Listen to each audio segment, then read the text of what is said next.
Now, Zay, the mic is yours if you want to proceed. This is probably one of the better moves that Joe Douglas has done in this past offseason. They moved on from a guy they didn't want to pay in Brees Huff. And they didn't want to pay him. They thought he wasn't a 4-down edge rusher. They thought they were going to pay a premium for a player that they didn't want to keep and out of position that he was excelling in but wasn't playing at least 40% of the snaps on. So they wound up moving on from him, right? He's on the Philadelphia Eagles right now. He's not even getting 4-down snaps there. He's actually his percentage of snaps played is less than what it was on the Jets. And he's getting paid 3 years for I think $51 million amount that the Jets didn't want to pay, especially when he had Will McDonald drafted, right? They bring in Haason Reddick thinking that he'll play, and they were mulling over paying him based on what happens this season. Haason Reddick says, I'm not with that. I'm gonna make my own decision. And it wound up being a blessing in disguise for the Jets because after the season, the Jets could just relinquish his rights to his contract and not have the $14 million on that salary cap for next season. And it wound, like I said, it wound up being a blessing in disguise because of how great Will McDonald is playing this season. I believe he has 6 sacks, 7 sacks on the season thus far, and is playing more downs than Haason Reddick and Brees Huff combined currently. Of course, you want Haason Reddick to play. He's one of the best edge rushers on the field, but I think Haason Reddick miscalculated his market on what he could command versus who he is as a player on the downside of 30. And right now, his agency removing themselves from this situation makes the Jets move even better because his inability to play allows that pick that they moved, the conditional pick, is the third, I believe. And of course, you don't want to move third round picks. There's going to be sensational players. It's still in this league, but it was a risk willing to take because of the salary cap implications. I think Joe Douglas calculated this happening in a sense where he's not going to pay him. It's rather you play on your contract or you just sit out because we're not paying you no matter what happens this season. And when the end of the season happens, Haason Reddick's name is now thrown in the dirt. It looks bad on any agency to come pick him up and try to get him paid after the act he just did for the last couple weeks. It makes him look bad. It tarnishes his name. It tarnishes his legacy of what he's done in the football league thus far. And now his money comes off the books for the Jets because nobody's going to want to touch him unless he's taking a vet minimum. So this is a situation where Haason Reddick himself has dug himself a grave for his career because I don't think anyone in the NFL, including the Baltimore Ravens, are going to want to deal with him after the acts he just put on this season. Yeah, I mean, look, I think this is another classic example of distracting to avoid reaction to another distraction, right? Um, it ties into the Robert Saleh topic for me, right? And the current state of the Jets, which is a wasteland, which is about to be a wasteland post Aaron Rodgers, right?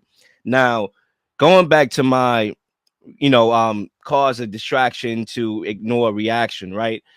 It's a famous play that the people in power use, right? When something happens, let's distract you from analyzing that this is a problem here, right? And I think when you talk about the Robert Sala firing, the firing of the not the firing, but the demoting of Nathaniel Hackett at OC, right? All those are distractions that's being taken away from the biggest distraction, which is Haason Reddick. Notice nobody was talking about that for the last couple of weeks because of everything that was going on with the Jets over the last couple of days and weeks as well. But let's not forget that the Jets traded a third round pick, a conditional third round pick for a guy who has yet to play any preseason games, who has yet to play any regular season games through 5 games, and he's not hurt, he's not injured. Okay, that's a big problem there. You just traded for this cat in the off season, and he's holding out. That's a distraction. That's an issue. That's a problem. But these other, situations is just randomly popping up. Look, the Robert Saleh firing ties into this 100%. Let me tell you why. Because it caught everybody off guard. It's not the fact that he didn't deserve to be fired. He probably should have been fired last year, but timing is everything. Why did he get fired right now? All right, you got a game against Buffalo on Monday night. Now, if you lost that game, then maybe the firing makes a lot more sense. But you fire this guy now. Why? Because it's a smokescreen, a distraction to get us away from this problem that remains the biggest problem here. And look, what CAA dropping him signifies to me is that there's no resolution Mm-hmm. to the situation in sight. Okay, this guy's going to continue to pull off a Le'Veon Bell. He's willing to pull off a Le'Veon Bell, Mm-hmm. and it doesn't work well for anybody. It doesn't work well for him because that's checks he's going to be missing at his age, right? It doesn't work well for the Jets because although they do not need him, he still will be a added element to their defense, right? They don't need him. It's not a necessity, but it's a luxury. They're Mm-hmm. not going to have that guy plus the assets that they traded for this guy.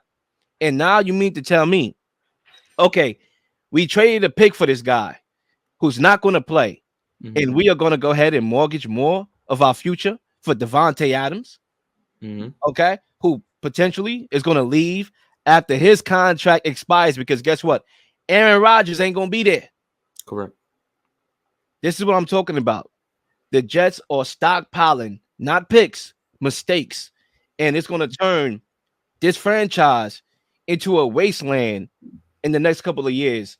And hey, they have nobody but to blame but themselves. Well, it's been a wasteland, right? That's the thing. The Jets has been a wasteland. The thing has that change saved them was their ability to bring in undrafted free agents on defense and turn them into starting caliber players. That has been the change of the Jets team because it's been a wasteland for years. You got to remember they had Bryce Petty, Fitzpatrick, I'm forgetting names because they're all bums.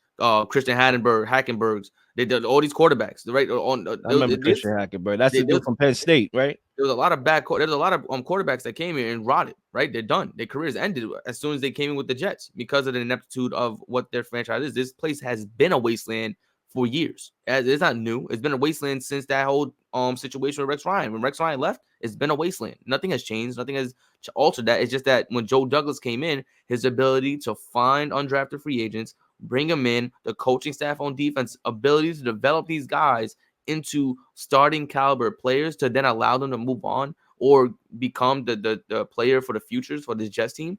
That's just what it's been. It's been like that for a while now. But the Jets right now is a wasteland. Offensively, it's been a wasteland. You talk about the Robbie Andersons, you talk about everybody all the way down the line. It hasn't been good, right? And now you're bringing in talent finally, and you're not getting the offensive coordinator corrected. You need a good offensive coordinator. We said this a couple shows ago, I think a couple months ago. Your coordinator and your quarterback need to be one. It has to be a perfect match. Just because these guys are friendly and they're good, they can speak on speaking terms, whatever the hell it is, that doesn't mean it's a perfect match and mesh for the skill set and how to successfully flow an offense. That's not how it works. Look at the Texans. They have all rookie coaches over there, and they was able to work with C.J. Stroud to make him look like a great quarterback last year, and they're playing good offensive football this year. Look at Minnesota Vikings with Kevin O'Connell and them and Sam Darnold. Sam Darnold was a quarterback for years. People said that his career was done. He was a bust, and now he goes over to the Vikings looking like the MVP because it's a good mesh. The system works with the quarterback. Rodgers' whole thing is he is the system, right? So there's no coordinator in the world that can work with Rodgers if he believes he's the system. And that's the problem because he talks about Nathaniel Hackett, how he worked with him for years. No, you altered his plays for years and it worked in your favor. That's not, it's an entirely different thing. It's a new NFL. It's not like you say all the time, though. This is not 1999 anymore. Clear. The motion needs to happen. You need to change the way the defenses play you. You have to get them on their back foot. You have to get them sleep catching. If you over here making predictable plays and thinking you're just going to zip the ball past these defenders and everything's going to be fine, you're sadly mistaken because these guys are prone to missing the catch. These guys are prone to not catching the football. Even when it hits them right in the hands, they're dropping the football. You have to make it easier. You have to make it easier for the offense to flow and get guys open. And you're not doing that when you're altering the plays at the line and basically freestyling for 48 minutes of football, 60 minutes of football. So I think for me, the Jets' issues is already a wasteland. This place has been a wasteland. And Haason Reddick, unfortunately, the edge rusher that he is now a part of that wasteland with his antics that he portrayed in this offseason and what it's going to be now for the rest of his career. I don't think a team touches him because of what he just did this past season. No agency going to touch him, let alone. Yeah, I mean, it's an issue for him. Like I said, he's self-sabotaging, but the Jets are burning down with him. And like I said before, well, I didn't say before, but I said it. Technically, I never said it before. So guess what? We're gonna say it now. Y'all made this narrative. Not Zayd, but Zach mainly. Zach was mainly this guy. Salute to my guy Zach, but he was mainly the guy that was like, okay, well, in Green Bay, They never drafted a first round wide receiver. They was not aggressive enough during free agency, Mm-hmm. right? Which I can concur, right? They drafted Jordan Love over T. Higgins. I get that. And now that Aaron Rodgers has a franchise that's going to be willing to draft star players on both sides of the ball, Haason Reddick, not draft, trade, excuse me, Haason Reddick, or trade for potentially Devontae Adams or draft Garrett Wilson or draft another weapon, whatever. We're gonna be doing that and building and signing guys in free agency on the offensive line, right? That's gonna make the difference. No, it's not making the difference at all, and it's making the Jets worse because of examples like Haason Reddick, a guy that you traded once again a third round pick for. Those picks matter, especially conditional picks that can turn into higher picks. Those matter, and now we in a situation where he may not touch the field at all. Mm-hmm. To me, like I'm not sure if you agree with this, and we can end here, but to me, this looks worse on the Jets than it does Haason Reddick because, like, I can't fault Haason Reddick for wanting what he think he's worth, even though he may be not maybe, but he is sabotaging short term money, right? But we see it before. We've seen the Le'Veon Bell situation. Whether or not it worked out, which it clearly didn't for Le'Veon Bell, we've seen it before, is my point. But trading for a guy whom you didn't have this discussion with, whom y'all didn't have that fiduciary commitment that okay, yeah, I'm gonna trade for you, but or we're gonna give you the contract up front, so we Mm-hmm. won't have to deal with this mess. So we won't have to deal with this distraction. But for y'all not to be on the same page, to me, that reflects the franchise more than it does the individual player. I'm not saying the individual player should not get any criticisms here. He should, because he's self-sabotaging his pockets in the short term and long term, potentially. But to me, the franchise looks way worse. I don't know if you agree.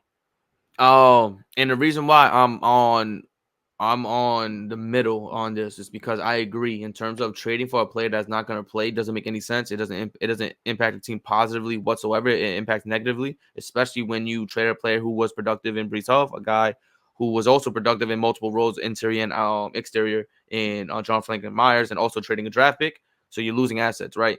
But the reason why I'm on edge is because they didn't want to pay John Franklin Myers the extra money. They made that clear. They didn't want to pay him extra money, so they were going to move him regardless. They wound up moving him for nothing for Denver Broncos. That's what he shows like a salary cap thing.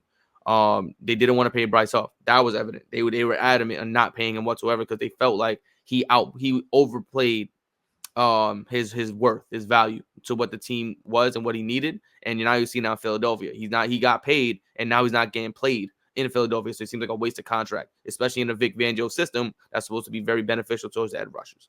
And then also that draft pick, yes, that draft pick hurts because you could bring in more assets to the team, but the Jets have shown they're willing to relinquish assets the last couple years in order to better the team, quote unquote. I mean, So that pick could have been used in the Adams deal.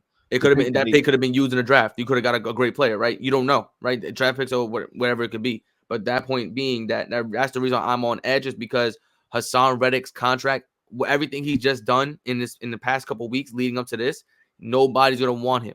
Nobody's gonna want his value. Like his value has plummeted so much. Nobody's gonna pay him anything that he was close to, especially with all these fines that are accruing. His fines have reached the amount of money he was gonna get paid this season. So no one's even going to touch the money that he thinks he wants, he's worth, and no one's going to give him the money at all. And on top of that, he allowed the Jets now to make an easy decision to say we're not going to re-sign you or keep your rights. We're going to let it go and then let the money come off the cap space, which is $14 million. So now not only did the Jets not re-sign two players they didn't want to re-sign, now they have $14 million in cap space for next season to go out and spend wherever the hell they want to spend it on. But that's why I'm on edge because on one side you give up assets. On the other side, your salary cap next year is $14 million better than what it was going to be next season.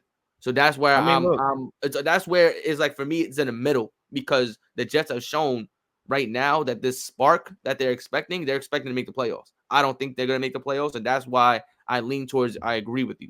But then the other side is telling me salary cap implications. You're gonna have way more money next season, so now you could sign a different guy, whoever it is on whatever side of football. I mean, look, it's not ideal, but you know, we could react to CAA, parting ways and take it as we may. but we see a lot of athletes anyway today representing themselves anyway. I mean, Lamar Jackson, he represented himself with his contract, and clear, he was coming off a spectacular year, Mm-hmm. unlike a holdout year, but it was technically a holdout. He did negotiate his own contract. Mm-hmm. The same thing happened to Walcon Smith. He negotiated his own contract when he signed with Baltimore, and it was a really lucrative contract. So it's not like because CAA dropped him, oh, he don't have nobody to pick him up. He could Mm-hmm. easily negotiate his own contract. But whether or not it's him or it's another, you know, corporation that wants to pick him up, either way, coming off a holdout year, it's gonna be tough for him to get the contract that he wants. Correct. He's gonna be And playing based on the vet minimum, basically Jadeveon Clowney style, like and probably even less. Because I think Clowney actually got to pay a contract with the Baltimore Ravens. Oh no, not Ravens. Who was he? What team is he on now? right now he left the Ravens. I think he's on. Isn't he on the Titans or I He's gotta somewhere. look. I forgot where He's he was, somewhere, but but he's not. he got paid. He got paid his money after a good year with the Ravens. I remember, and then Yeah, when he left, he got good money. But that's what I he think had to he's go on on the the vet Titans. minimum. Let me look that up real quick. He had to go on the vet minimum before he even he was able to do that. So now Haason Reddick's gonna have to play on a minimum somewhere and then show out, and then hopefully he gets the contract he's looking for. On the Panthers, he's on the Panthers. He's on the Yo. Panthers right now. But anyway, Zay, we might as well move on. Please like and subscribe for all the up-to-date content. You've been slinging shows left and right, slinging content left and right. Please don't miss anything. If you do, like, subscribe, leave a comment, leave a question, something you may want to answer, something you may have. All ideas are great ideas. Nothing's a dumb question.